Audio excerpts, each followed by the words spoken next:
The man that was declared winner is the APC candidate and the governor of Imo State. He got a re-election and he won that election as declared by INEC. But this is what we do know. 29.4% as a voter turnout. But what did you find out at the Athena Center when you dug into the result and you found out what exactly really happened in that election? So go to the next slide. So these are the key data from INEC and also from the Freedom of Information request. So against the 771,000 voters that was made to call the result, the BVAS only accredited 541,000 voters. Officially, on the day of election? On the day of election. 541,000. That's what they accredited by the BVAS. And on the EC8A, the electoral officers recorded a total of 728,887 votes. On the EC8B, some were cancelled. There was vote inflation. We went to 729,000. But along the line, certain cancellations, we come to 717 at the EC8D, the final votes that was used in calling the result. So this is 541, hold that number, and this is 717,000. So you can see the massive difference. So a lot of almost people, 200,000. Yeah, let's break it down.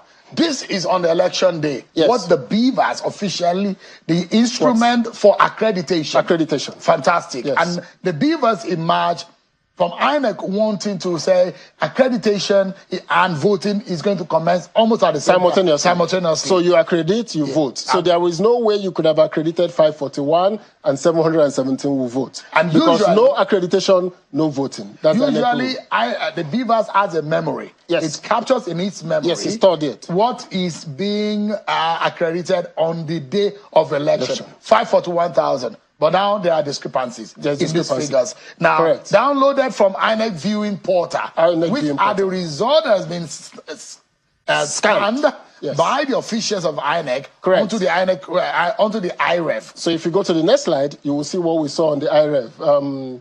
If we see what we saw on the IREV, so here we are. No, go back, then go back. So let's continue from there.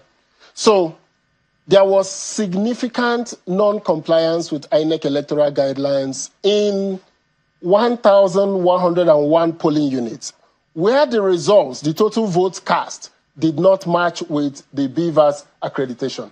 So that is to say, BVAS accredits A number and they recorded B numbers. So the number of voters were more than what the BVAS accredited. This only happened in 23% of the polling units. Now, hold that.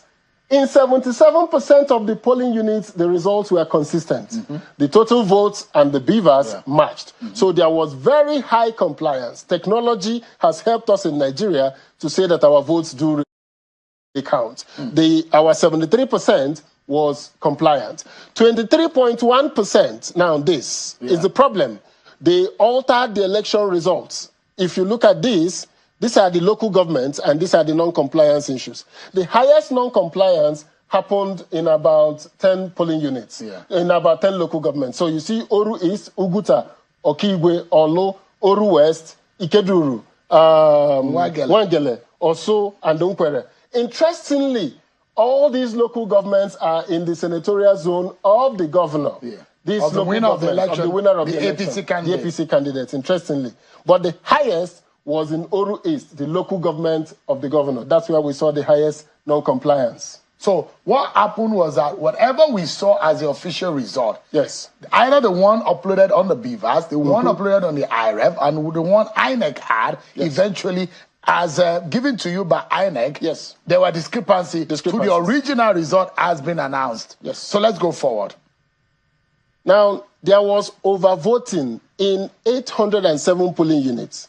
In 875 polling which units. Makes 18.3%. And it accounted for 345,000 votes, 47,560 votes. So these votes substantially impacted the final results. Now, again, where did these votes come from? It came from Oru, Oguta, Okigwe, Oso, and all the Wangele. So this is where these votes came from, where 54% of these polling units with overvoting are in 5 local government areas. 4 of those are in the senatorial district of Olo. So we saw a situation where the total vote cast were higher than the votes accredited. All right. If you look at it from the diagram on the screen, so in blue you will see the BVAS accredited voters on the day of election, the blue.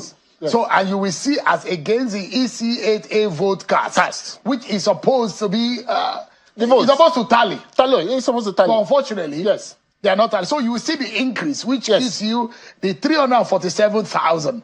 I mean, the 18.3% unaccounted for, which we could not validate. We could not validate. Officially. So what that means is that by the INEC rules, once the votes are more than the BVAS accreditation, you cancel that polling unit. Now, in the polling units where there was this distribution of overvoting, APC got 293,000 of those votes, PDP got 16,000, and Labour got 15,798. So you could see that APC was the major beneficiary of the polling unit where the total votes and the BVAS do not tally. So that's interesting. A significant outcome. Outcome of that. Yes. So let's go to now. Again, this is what we know.